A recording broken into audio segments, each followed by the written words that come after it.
Now, welcome to another edition of News from Naboo with Thor's Lightning Takes. And let's get right to the news. Okay, so we've got a couple of articles here to cover today. First up, Star Wars Vision's executive producer addresses the decision to take Volume 2 global. Volume 1, as we know, was amazing. I'll start with that. Even the ones that weren't my favorites were still visually, thematically, musically amazing. They were all from Japan, brought to us by different anime studios, and that was pretty great. I loved it. Yeah, I thought it was very good. I mean, I'm sure not everybody thought it was amazing, but as someone who enjoys anime, I was very impressed with them. Volume 2 will be shorts from all over the world, and the series' executive producer, James Waugh, reveals why the series is now taking a more varied approach, and kind of delves into how the series will still have an emphasis on Japanese animation. Volume 2's new shorts are developed by animators from Japan, United States, Chile, Ireland, United Kingdom, Spain, France, South Africa, India, and South Korea. When talking to Deadline about the future of the Visions brand, Waugh explained that he sees it as an all-encompassing label to allow creators from all over the world to express what Star Wars means to their style. Here's what he said, and it's a long quote, bear with me. The first anthology is anime because we all loved the style of it, but personally my intention for Visions was always to let it be a more broad palette, because there's so much great animation work going on in the world. There's so many interesting voices in all sorts of other mediums that are really focused on animation right now, and we really wanted it to be, in a way, a sub-brand that allowed for different creators to come celebrate Star Wars from their own unique cultural perspective. And the guiding light there was that we wanted their storytelling to be a reflection of what Star Wars meant in their culture, but also a reflection of the myths and stories that could only come out in their cultural context. Yeah, I'm absolutely fine with it. I mean, I loved the first season, being all Japanese, essentially. Mm-hmm. But I'm fine with it going kind of global, worldwide, and getting different cultures. Sure. Yeah, I think different art styles, different ways of storytelling. It's great because it does broaden your mind, but it still keeps us all drawn together because it's Star Wars. Yeah, I think it shows the global appeal of Star Wars, that it does kind of have impact on different cultures around the world and different groups of people. Maybe you see it differently. I think that was kind of interesting about one of the interesting things about Visions is, I think, a lot of them, people here in the U.S. see Star Wars one way, and perhaps they see it differently in Japan. They kind of, have a different take on what it means to them or how they interpret it because of their culture. So I thought it was fascinating. I think my only regret about this would be there were some of the animes, some of The Ninth Jedi, for example. I wouldn't have mind seeing that become its own series. I think that's my only regret is I would have loved to have seen a season 2 that focused on carrying on either some of those stories or one of those stories, but it is what it is. With that said, Visions is not shedding its ties to the anime world. Anime studios are still involved with the new volumes of content that are coming down the road. And Waugh notes that the anime, along with the art book that is coming, are two driving factors that led to the creation of the series. There's another super long quote, but I think you'll like this one. Okay. Are they saying we're going to give you a season 2 of The Ninth Jedi? Because I'll love it then. I'm flustered. We've always been big fans of anime at Lucasfilm. We were all watching a lot of anime, and it became sort of like lingua franca in a way. Like shorthand between people in the animation department with the way we referenced it since we loved the medium. We always talked about how we could do that, how we could honor the creative development process, which are very different in Japan. I was looking at ways to find an outlet that could really let amazing creators come in and celebrate Star Wars in their own way. There was a book that George Lucas did where he hired all these incredible artists to do their own unique paintings using Star Wars as an influence. The breadth of cool, interesting looks of Star Wars that came out was just really inspiring. None of this would fit into a typical Star Wars story, but without that framework, you wouldn't have gotten that great art. So these ideas sort of dovetailed at that point, and the emergence of Disney Plus really allowed us to experiment in a way. I think a lot of the power of Star Wars storytelling is that integrated timeline, but we asked if there was a way to try out different expressions of Star Wars. I like that somehow this still all boils back to George Lucas. He made an art book with art from all different countries interpreting Star Wars, and now they're doing an animation project doing the exact same thing as that original art book did. It's a symbiotic circle. It's like poetry, it rhymes. Just going to say that. I was getting there. I got there before you, so... Hey. No, I was there when you... No, I was already there. Oh, I was there before you. So, what I want... still there. I do want the Japanese short to hopefully continue maybe The Ninth Jedi. I don't know. Maybe because it was so well loved, they're in development with working with that studio just to make that. Perhaps. Who knows? We can't see what's going to happen. We know that they know we obviously loved it. So there's all that good stuff. Yeah, I was a big fan of season 1. I do hope we get more of things like The Ninth Jedi. I think would be good. I think allowing Star Wars to explore different genres even, or totally different formats entirely, is not a bad idea. Well, one thing is, while the art was especially amazing in those episodes, we can't forget the music. Oh my goodness, The music in those episodes was fantastic. And it's going to be interesting to see what these other studios across the world use for their music. Because they aren't using typical Star Wars. They're creating their own themes for their own projects, their own art styles. And it's so interesting to see the cultures shine through. So I'm very interested in what kind of music we're going to get out of it, too. Yeah, it was weird because some of the shorts kind of had Star Wars-esque music, which I thought was really good. Others totally different, but also worked really well. It was... there were only a couple of them where I was like, the music was a little iffy. Was it Akakaguri? I can't remember which one it was. It's that one.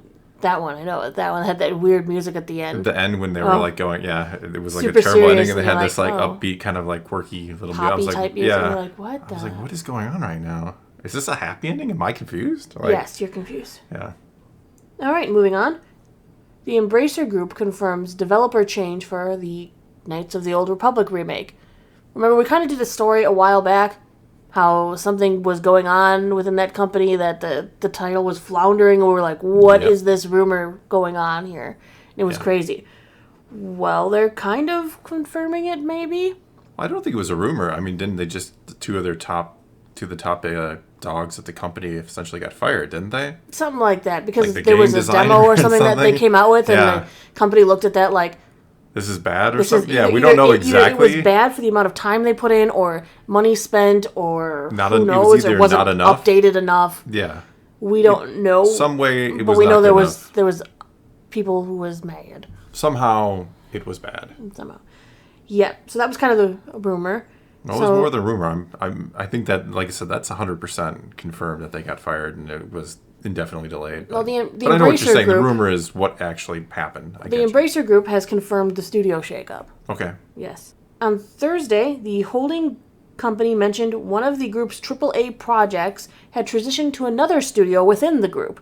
Embracer Group is the group that they own a bunch of smaller groups. Like, they own Aspire, which was the one working on it and stuff. So they transitioned, a AAA title to another studio within the group to ensure the quality bar is where we need it to be for the title. We're not expecting any material delays for the title based on this transition. I mean, we can't say 100% they're talking about KOTOR, but the Embracer Group doesn't have many AAA projects reported in trouble other than KOTOR. Yeah. Rumors were that the Saber Interactive, direct owner of Aspire, was taking over the project with one of its own development teams. We, like I said, we heard that the demo came out and something about that demo hit everyone the wrong way and they were angry. It was just the original game. Well, Hoping nobody noticed. Is really good at remastering and porting. They have so maybe this wasn't their forte as a total remaster into an upscaling. I don't know. A little out of their league. They weren't ready. Maybe it was too big of a project for them. I can't say. There was that cloud of doubt, though, hanging over KOTOR Remake with them in charge. It's still in a good position if they've transferred it to possibly Saber Interactive to take over the whole project. Okay. Someday. As long as that transition has been smoothed and they've got some veteran talent from possibly BioWare sticking around, it could still be fine. Hold on, hope. Rebellions are built on hope, as are hope for video games are built on hope. Weirdo. I know. All right, you ready to move on to the last story then? Yes. Lucasfilm Games will appear at Disney's D23 Game Showcase. Ooh, interesting. Yes. So they officially announced, Lucasfilm Games announced they're going to be at Disney's D23 Video Game Showcase panel next month. But the footage trailer announcing this games panel only showed Lego Star Wars The Skywalker Saga footage. Huh. So it's the only one we're confirmed that we know is going to be there. The game that came out a while ago. Excellent. Yeah. Well, yeah, let's get into some more details before you ramble on about stuff that I might be clarifying for all right. So this is Disney's first ever game panel. They've never done one at D23 before. It's going to be featuring games connected to their brands, and these are all ones that we saw in the announcements and stuff. They're going to be, the brands are like the Disney, Pixar, 20th Century Studios, and Lucasfilm. The games shown in the announcement are Disney Mirrorverse, Avatar, Frontiers of Pandora, Aliens, Dark Descent, Marvel's Midnight Suns, Disney Dreamlight Valley, Marvel Snap, Disney Speedstorm, and Lego Star Wars The Skywalker Saga.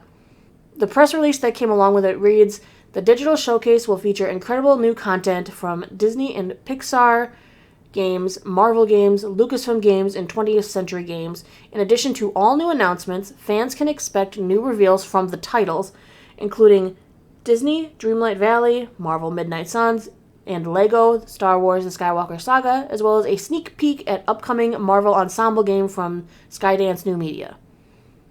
This could be an announcement for upcoming DLC content for the Lego game.